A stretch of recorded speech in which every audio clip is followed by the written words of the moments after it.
Coach, bonjour. Bonjour. Après les réjouissances de mardi soir, est-ce que c'est compliqué de garder un groupe focus sur le reste du championnat, sans se mentir?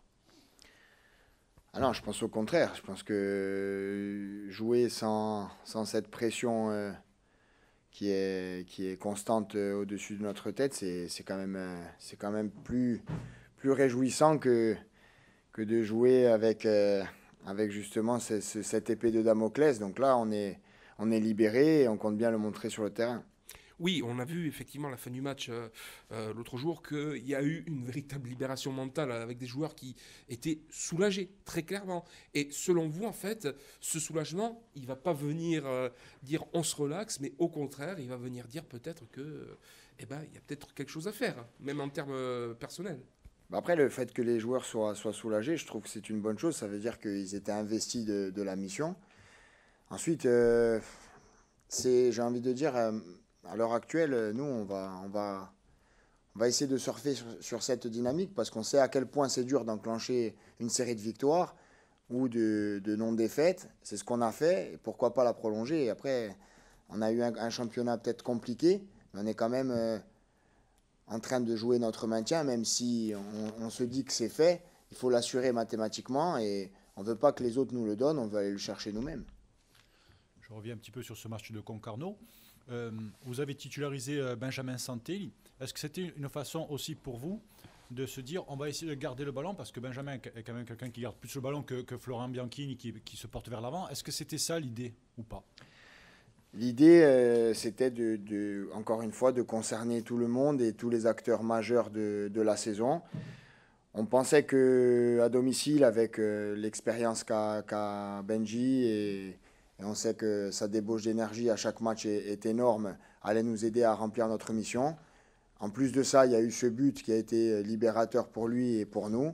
Donc il n'y a que du positif dans cette titularisation. Après, tactiquement, bien sûr que ça allait plus être un pivot et un point d'appui qu'un Florian Bianchini. Mais au final, j'ai l'impression que c'est pas trop sur ces aspects-là que le match se sont joués, mais plus sur des aspects de concentration. Et malgré son début de match peut-être un peu difficile, il a su rester focus. Il a même été pas loin du doublé avec sa tête sur la transversale. Et donc on était très heureux pour lui, comme j'ai déjà dit après le match. Alors on est sur un dernier match d'une série à 3 matchs. On sait qu'un peu la règle dans ces séries à 3 matchs, c'est sur le deuxième qu'on fait un peu tourner. Au final, vous avez gardé 9 des 11 joueurs qui avaient joué du côté de Guingamp. Est-ce que ça veut dire que c'est du côté d'Annecy qu'on pourrait voir des changements plus profonds? Du côté d'Annecy, on mettra l'équipe qu'on juge être la plus performante pour remporter le match. Notre objectif, c'est toujours le même. On n'a jamais menti sur ça. On a toujours gardé notre ligne de conduite et ça sera la même chose jusqu'à la fin. Il n'y a pas de récompense dans le football parce que je pense que si on récompense... Je parlais plutôt d'un point de vue physique. Ouais, d'un point de vue physique, mais après, si on les met sur le terrain, c'est qu'on juge qu'ils sont frais et qu'ils peuvent enchaîner. Maintenant, je ne vous promets pas qu'il y aura 6 ou 7 changements, mais il peut y en avoir, bien sûr. On a évoqué le cas de Benjamin Santelli, mais il y a aussi votre deuxième attaquant, Gaëtan Charbonnier, qui a inscrit son premier but. Vous l'avez senti un peu plus soulagé à l'entraînement. Est-ce que ça a un petit peu changé aussi sa manière de voir les choses maintenant qu'il s'est un peu débarrassé de ce poids? On sait qu'il était un peu attendu, ça n'a pas été évident pour lui. Après, Gaëtan, c'est un joueur avec une grande expérience. Donc, lui, ce qu'il veut, c'est être utile à l'équipe. C'est pas quelqu'un qui recherche le but particulièrement. C'est pas quelqu'un qui est égoïste dans son jeu. C'est sûr que ça fait toujours plaisir. On a vu sur la joie qui a été communicative avec les autres garçons du groupe. Ça a fait plaisir à voir. Mais à part ça... c'est quelqu'un qui a toujours travaillé, qui n'a jamais négligé ses coéquipiers et qui, avec sa grande expérience, a mené sa rigueur et sa connaissance du haut niveau. Donc, ça n'a pas changé énormément, surtout que l'heure était plus à la régénération et à récupérer les forces vives qu'à un travail poussé. Une fois que le maintien sera acquis, est-ce que vous vous réservez une possibilité, un droit d'expérimentation avec votre équipe? C'est-à-dire me faire jouer moi-même ou... Oui. Tactiquement, par exemple. Non, il peut y avoir des changements, que ce soit tactique ou en termes de joueurs poste pour poste. La seule chose, c'est que on négligera pas le fait que la performance restera le maître mot et gagner des matchs restera l'objectif du Sporting jusqu'à la fin du championnat. Également pour ne pas fausser le championnat, on ne va pas faire n'importe quoi contre les équipes, ni du haut ni du bas. Et on a respecté tout le monde jusqu'à maintenant, on va continuer à le faire jusqu'à la fin. Est-ce que vous êtes un coach qui regardait beaucoup les statistiques, les stats de vos joueurs? Je regarde parce que ça peut être des indicateurs, mais pour moi, rien ne remplacera l'œil et la façon dont on ressent le match, parce qu'il y a les statistiques, tout dépend de la manière dont on les interprète, pour moi. Voilà, ça, c'est des données, il y en a qui peuvent être intéressantes. Le but, c'est de se créer sa propre base de données et de faire ressortir les statistiques qui nous semblent être importantes à la performance de l'équipe. Il y en a qui m'intéressent, d'autres moins. Je reviens sur Benjamin Santé. Il y a une statistique que l'on ignorait. C'est le joueur qui a le plus gagné de duels aériens cette année en Ligue 2. Vous le saviez, j'imagine? Oui. Oui. Après, ça peut être un critère pour lequel on l'aligne sur certains matchs plutôt que d'autres. Mais encore une fois, c'est de très loin. Ouais. Après, on sait qu'il a un très bon timing, un très bon jeu de tête.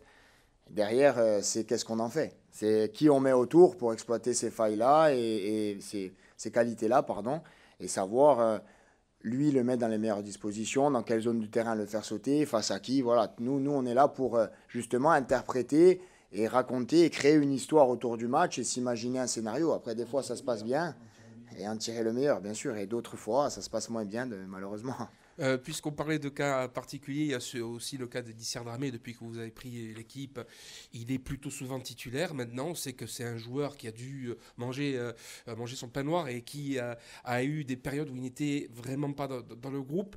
Est-ce que pour vous, c'est un exemple, Edi Dramé, en termes d'état d'esprit? Oui, c'est un exemple au jour le jour. C'est quelqu'un qui fait l'unanimité dans le vestiaire, qui a un très bon caractère et en plus qui est devenu, je trouve, un leader de défense. N'hésite pas à parler à ses jeunes coéquipiers.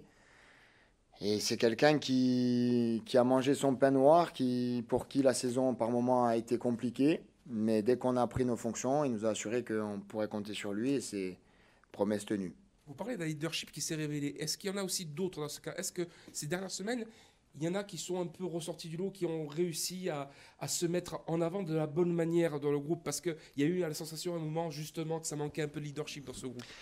Ben, j'ai envie de dire, ils l'ont quasiment tous pris, mais à des moments différents. Voilà, il y en a qui se sont dégagés contre Bordeaux, avant à Laval, et ça, il y a eu un turnover, et c'est pas pour nous déplaire, parce qu'au final, chacun commence à trouver sa place, et c'est ce qui nous fait dire que cette série, ce qu'on fait sur les 5 derniers matchs, c'est pas anodin, et ça résulte d'une émulation collective, et même sur ce plan-là.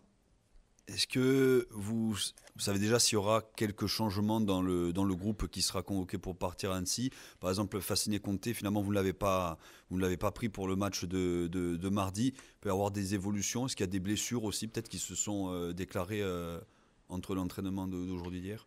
Non, on l'a pas pris parce que on jugeait que c'était encore trop juste et que la situation n'était pas non plus urgente de le faire revenir pour le faire jouer 10 minutes. Donc bien sûr qu'on compte sur lui, on comptera sur lui sur la fin de saison.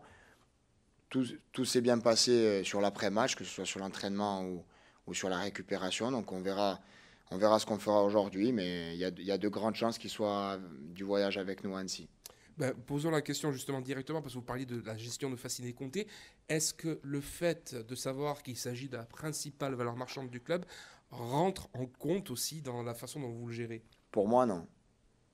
Pour moi, en tant qu'entraîneur, s'il mérite de jouer et qu'il est apte à jouer, bien sûr, s'il y a un gros risque de blessure, on ne va pas le mettre sur le terrain. Surtout maintenant qu'on a 10 points d'avance sur la zone.